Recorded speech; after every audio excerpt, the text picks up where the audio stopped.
Welcome to another episode of the Info Hazard Podcast Show.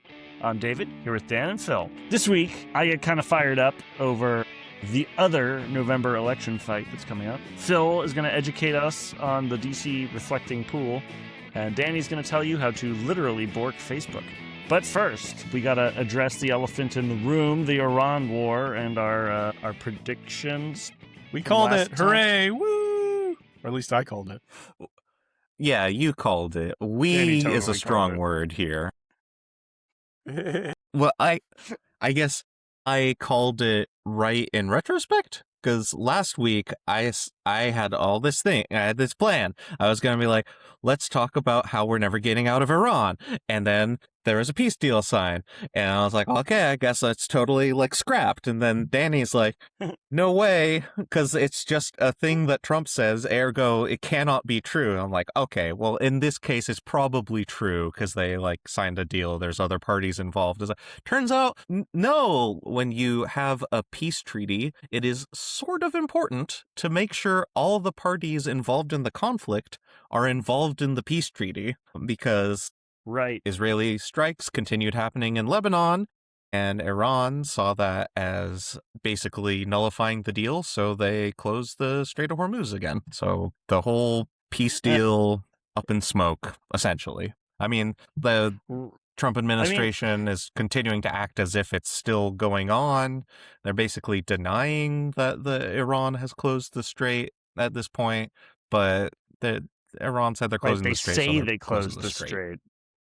Right. Well, yeah, I wouldn't take Iran's word for this stuff any more than I take the president's. But yeah, it is. You know, would you care to bet an oil tanker on that though? Like if they say they're that's closing the the thing. strait, Like they can both. Like the point of this isn't that they're actively blowing up ships in the Strait of Hormuz. The point is they're threatening to do it. So if you send a ship through, you're taking your life and your hundreds of millions of dollars of oil in your hands, hoping that it doesn't get targeted by a Shahed drone. Right.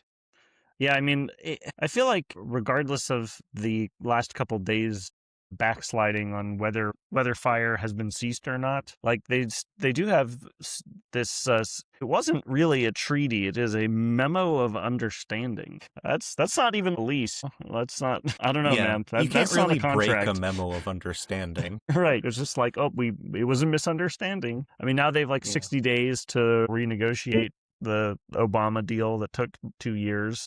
I'm sure it's going to be way, way, way better. Donald Trump's a really good negotiator. I'm really glad he's running the show. He's clearly in control of the situation. Right. Oh, and man. so, but then what does this mean about Phil's deep meta question from last week of just like, okay, so can I stop paying attention yet? What do you think, Phil? Should you have stopped paying attention? Yeah, basically, right? Maybe. Like I think that this has all been essentially a waste of time. Maybe we're extending this waste of time into this episode. We can't. All right, we can't let's promise to understand. entertain. All right, next topic. We can't promise to entertain, but we can promise to waste time. Oh gosh! So as to not do that, let's move on to our other subjects. All right, I'm going to start first because I'm fired up this week. I'm pissed, and I also want to take my chance to do an episode that is out of date by the time it gets aired. So Yes, so join the dark side. what is the other November fight that I'm talking about? I'm assuming the first is like the midterm elections where a bunch of Congress gets elected. So the other one would be like the California ballot propositions is the one you're thinking of. There are many, but we're California centric as we got 2 residents and 1 former resident. So that's right. I'm talking about one particular California ballot measure, or actually 3 ballot measures, because shit has been intentionally obfuscated. But yeah, I'm talking about the California ballot measure to impose a one-time 5% wealth tax on people worth over $1 billion who were residents of California as of Jan 1st, 2026. It got enough signatures to be on the ballot. The California law allows the people who started a ballot initiative to negotiate with the legislature before some deadline and to take the measure off the ballot if the negotiations go through. Just basically saving everyone the trouble of having to run an expensive election if the legislature just does the thing that they're trying to make the ballot measure for. And That's so smart.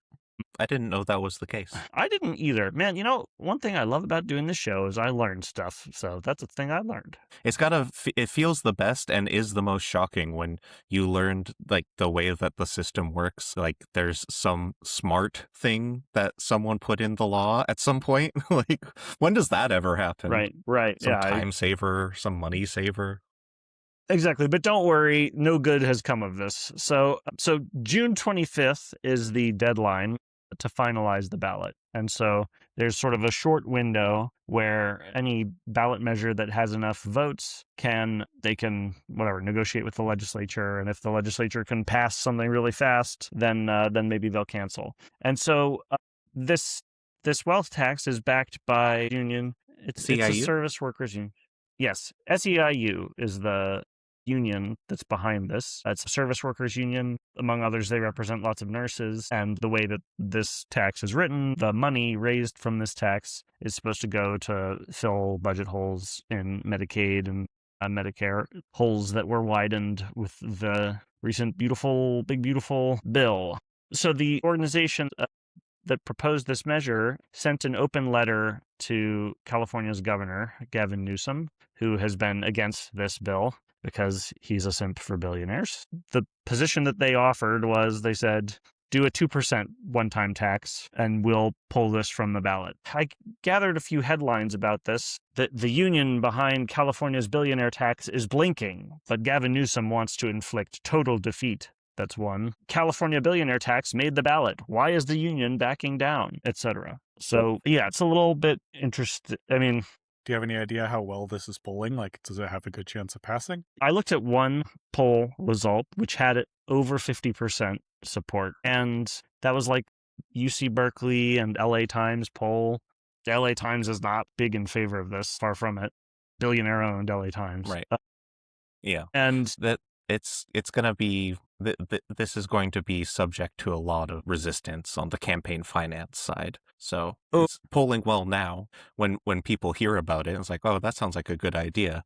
And then there's going to be millions of dollars of propaganda leveled against it. Oh, so yeah. It's going to be a fight. It's going to be a huge fight. And basically a huge fight of the left versus the establishment Democrats and everything to the right of there. I'm not in the union meetings where they decided to make this offer. I don't know their true motivations behind it. It's logical to think that they'd rather have the 2% in their pocket than the 5% in the bush and have to have some big fight against Democrats. They'd like to focus on what should be the main fight, the fight against the Republicans in Congress. Looks like Newsom is opposed. So a couple quotes. Let's see. For the good of the state, we are prepared to join you in advancing a 2-year solution in the face of this crisis rather than a 5-year solution.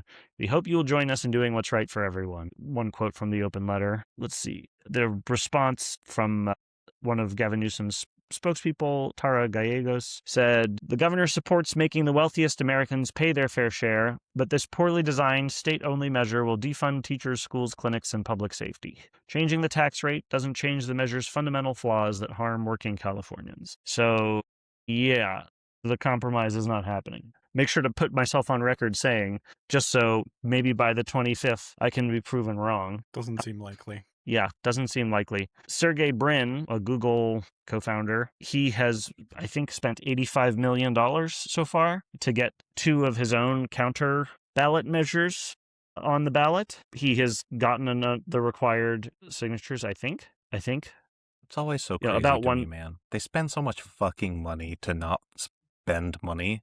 Like, almost certain that he's going to spend more money than he would have had to have paid. No, I don't think so. Oh, so yeah, sorry. Florida resident Sergey Brin. He hightailed it out of there as soon as he heard this thing. And then he sold all his California property, right? It's funny because he's totally cool with real estate taxes. He's got no problem with real estate property taxes. His 2 ballot measures. The first one would prohibit new taxes on personal property, but it would be okay for real estate. It would also make it so you couldn't apply a tax retroactively, so that all the dodges could dodge. And the second measure would increase the audits for any new taxpayer funded programs. It also basically has a provision that would invalidate the billionaire tax. So part of what's going on is, I mean, I'm sure that part of why the union doesn't want to do this is because the terrain has been muddled by this stuff.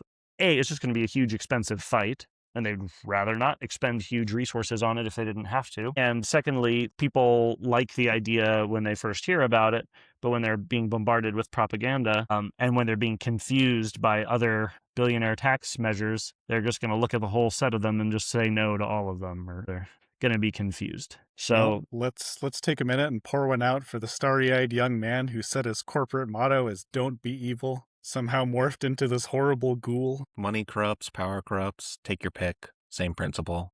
The reason we're fighting against these people is because they have outrageous and unfair amount of power in our system. So when you go to fight them, they're going to level that power against you. So I get the impulse to not want to take that fight, but yeah, this would be the war part of class war, I'm afraid, that you actually do have to take the fight to the enemy. And yeah, Gavin Newsom is on the wrong side of that war. I mean, he's probably on the winning side of that war, but he should be on the right side of the war if he hopes to lead the people. Well, I'm not so defeatist about this yet. Haven't placed a wager on this. And in fact, if I was going to put money on it, I'd put money into the campaign for yes, which I probably am going to do. And probably more than money.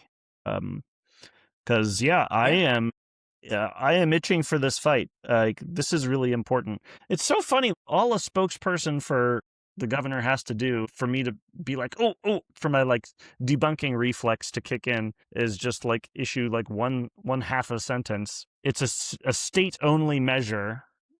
Yeah, the spokeswoman complains about how this is a state-only measure, and it's no wealth tax could possibly be effective if it's limited in scope to just one state. Well, then we try to pass it on the country, and they'll be like, well, no wealth tax would be effective if we pass it in just a country.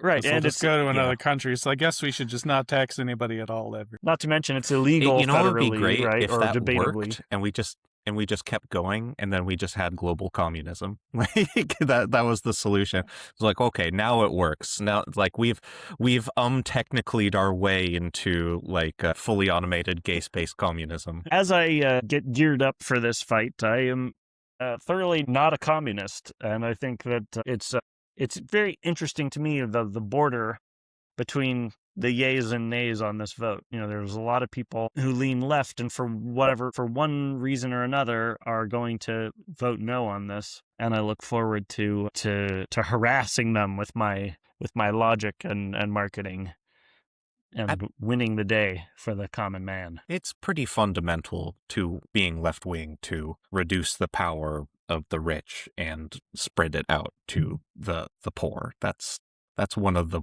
fundamental underpinnings of left-wing thought. So I don't think there's anyone who leans left who is against this. If there are people who, if you ask them which way they lean, they would say they lean left, who are going to vote no on this. There you go. That's one way to put it. Right. I mean, also, there are lots of people who hold that value. There are people who hold that value, Phil, but who also see risks and see downsides and see boogeyman and believe things. Like, I believe in that, but like, I also kind of neoliberalism, yada, yada. They read the Wall Street Journal, they read The Economist, they watch CNBC, and like, this stuff is being dragged through the mud, and they're like, maybe there's something to this. Maybe this is a little extreme. Regardless of the labels of the left and the right, some will vote for it, some will vote against it. It's going to be a fight, it appears, and so bring it on. Phil, has DSA people been talking about this yet? Like, I guess California DSA has expressed open support for this. I imagine this will, since we get the signatures, this is something we'll probably want to discuss at the next our next local general. I've done work with SEIU before. Like, this is not of the unions we do like regular work with. This is like they're one of the more class conscious unions. Yeah, I like SEIU. I like what I see in them. And speaking of seeing things, reflections. More specifically, the reflecting pool. The reflecting pool is looking pretty yucky these days. I don't know if either of you have heard about this. It's filled with thick green algae. Do you know anything about this story? This is a saga that's been going on for a while, actually, since 2012 at least, but before that too. Is this the pool? Is this the pool where Jenny wades out into it to say hi to Forrest Gump when he's Yes. giving the "I have a The very same. dream" speech or something? Mhm. Okay. Yeah. Yeah, I mean, I'd say that's probably Yeah. the most famous thing that's happened at the reflecting pool. Maybe a distant second would be the "I have a dream" speech. And then it's also the pool in front of the chimpanzee Lincoln at the end of Planet of the Apes, the remake. A couple of important historical things. Yeah. Thank goodness our government's not run by primitive apes. Yeah. So Chest this is a thumping weird story. lowline. I kept seeing stuff about the reflecting pool, and I figured we've got to have bigger priorities in this country, and we do. I mean, it's kind of funny. You know how we do quizzes? They're like Yeah. often multiple choice quizzes where like I put in a couple of joke answers. I want to give you a real challenge today because the real answers definitely sound like joke answers for this one. That like the saga of the reflecting pool is pretty nuts. So let's give you a little background first. The reflecting pool at the National Malls is, like you said, that's the one that Jenny wades out into. It's in between the Washington Monument and the Lincoln Memorial. It's supposed to catch the long profile of the Washington Monument and make Washington, D.C. look like it has the dream of every man, two dicks. The Lincoln Memorial reflecting pool was constructed and on filled land without any support pilings in the 20s. So it's pretty old. And because it's old and it wasn't built on any support, it sank about a foot over that time. And there's huge cracks in the bottom of it. And those cracks caused it to leak a lot. And by the time people noticed this problem, it was leaking like 500,000 gallons of water every week, just Damn. gone. And it was filled with municipal drinking water. So it was really, really, really expensive to fill. So they had to fix it. And in 2012, Fraud, waste, and they abuse. spent, that's drained the swamp, right? It's in But here you're 2012. telling me they're trying to refill the swamp. Well, we haven't gotten to the present yet. This is still background. So 2012, Obama's in office. They spend $34 million to completely rebuild the pool. They put in support pilings down to the bedrock. They replaced the asphalt with gray stone. They built walkways.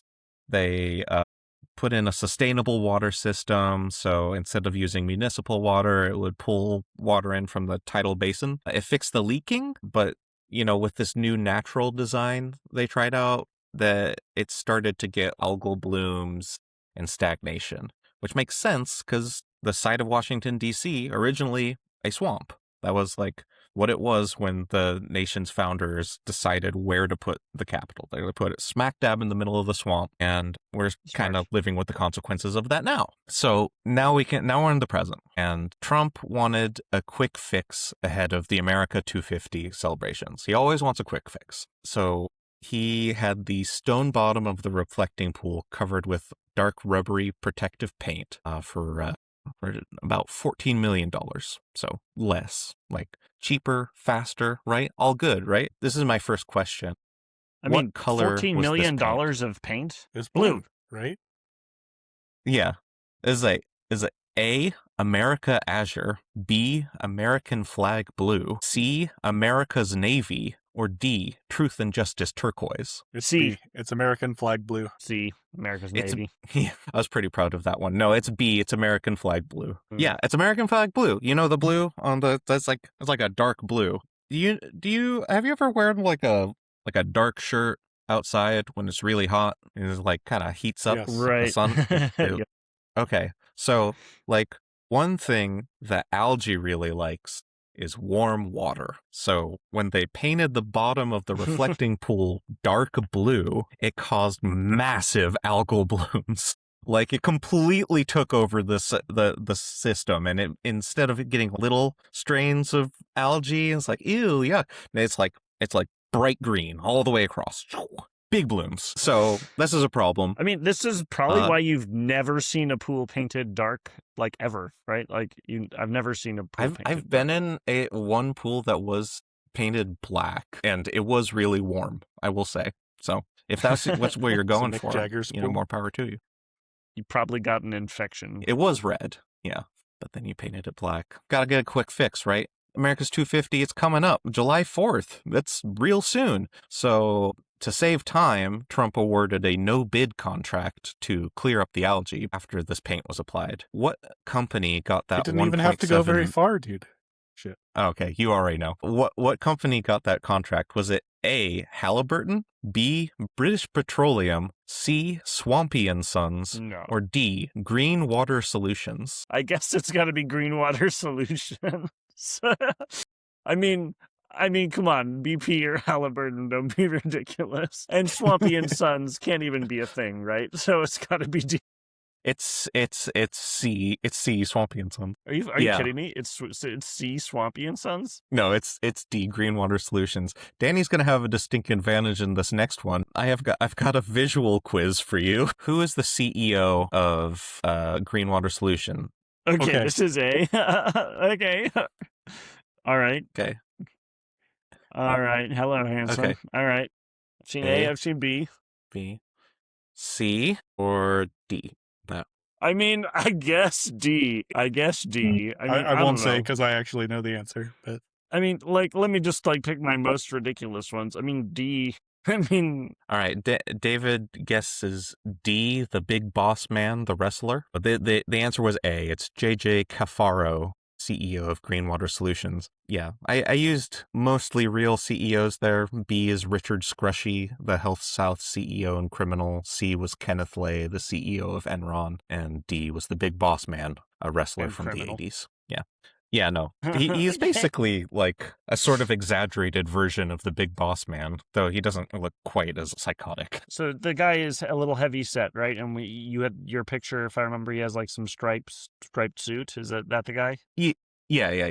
Yeah, he's like okay, cool. Kind of like a cartoon mafioso, essentially. Well, Trump found him in Mar-a-Lago, right? Like he goes there all the time. That's how he knew him. Yeah, I mean, he might have met him at court. He's been under constant legal threats for campaign finance violations and things of that nature, but probably just met him at his resort. Let's go to the next question. Number 4. What did they use to kill the algae, and what happened? Was it A, they installed a complex filtration system and now the algae's gone? Is it B, they dumped a bunch of hydrogen peroxide into the pool, the protective coating peeled off, and the algae is still there? And then I didn't write a C or a D. It's B. It's B. It's definitely B. Yeah, they have an algae problem, and now they have a peeled paint floating around on top of the pool problem because they poured a bunch of harsh chemicals, including hydrogen peroxide, and that tore off the paint at the bottom of the pool. Oh my god. But if you take any of the paint out, they're going to charge you with vandalizing the reflecting pool to the full extent of the law. Yeah, that ties into number 5. I'll just end this right here. Basically, number 5, who does Trump blame for this mess? Was it A, Obama, B, Biden, C, vandals, or D, anyone but himself and all of the above? D. Yeah, it's clearly D. He's been on the warpath. He's always blamed Obama and Biden for this because it's something that got noticed during the Obama administration, but he's still blaming them even for the parts that he directly caused, the peeling paint and the recent mega super blooms of algae. But also he's directed the Park Service to arrest the vandals that caused this, the peeling paint. Definitely not the harsh chemicals that peeled off the paint at the bottom of the pool. It was clearly the work of vandals. Yeah, the Park Service arrested a 67-year-old cyclist who was passing by the reflecting pool, saw a piece of paint floating in the pool, picked it up.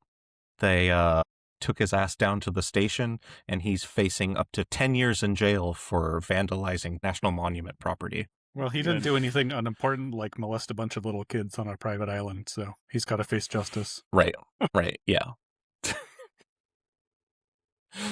Oh, yeah. Anyways. Well, that's embarrassing and stupid. Wait, I have a great solution for this problem, okay? Listen up. So, algae doesn't like it when the water is acidic, dude. And when there's carbon dioxide in the atmosphere, it reacts with the water and it forms carbonic acid, which acidifies the water, dude.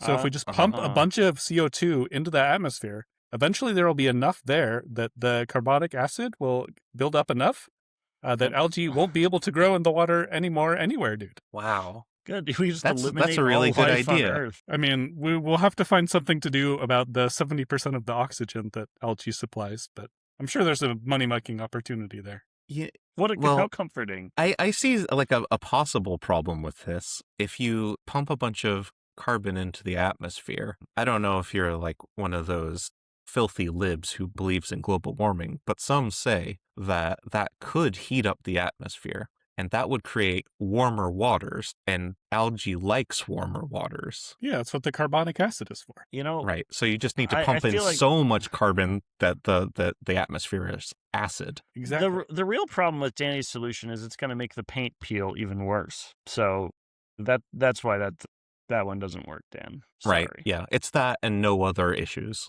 It's basically flawless except for that. Indeed. All right. So, what have we learned from this, Phil? Oh, precious little. It depends on what you mean by we. Like what have we learned from this? We've learned that the world is rich with metaphor, and if you look anywhere in our nation's capital, you're likely to find something so profoundly metaphorical. Symbolic. Is that really? They're so profoundly symbolic of our time. Whether it's the full-on Idiocracy festival that happened, like that giant MMA and dirt bike event, or they had dirt bikes.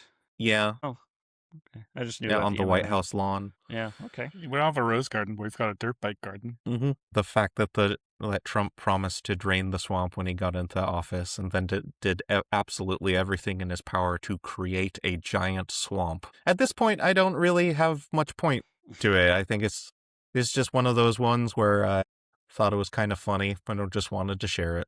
That's all. Well, thanks. What do you got, Danny? Like most Trumpian idiocy, it's a little bit funny and a lot bit sad. Mm-hmm. And quite a bit absurd also. I saw someone with a sign of support at the reflecting pool holding up a sign that said, "Go algae." They're rooting for the algae to win this fight. So humans and algae together for the first time in the fight against authoritarianism. All right, Danny, what do you got for us today? All right, so have you ever heard the phrase borked and wonder where it came from? Well, now you don't have to wonder, because I'm going to give you a brief summary. So back in 1987, Ronald Reagan nominated a man named Robert Bork to the Supreme Court. But many people did not like him because they thought he was going to do something wacky, like overturn Roe v. Wade or the Voting Rights Protection Act. Which obviously is laughable because the Supreme Court would never do anything like that, right? No, that'd be awful.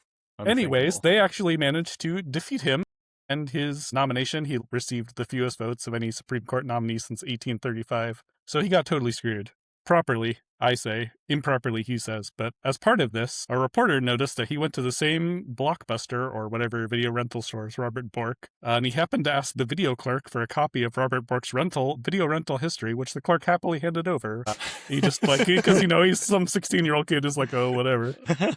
And so this guy released the list, and he called it the Bork tapes. And oh my God. Congress got really upset about this, and they passed a law called the Video Provider Privacy Act, or something like that shit. You see, what's it called? It's one of those tongue twistery ones. Whatever that is, we don't like that. That is now illegal. Yeah, okay.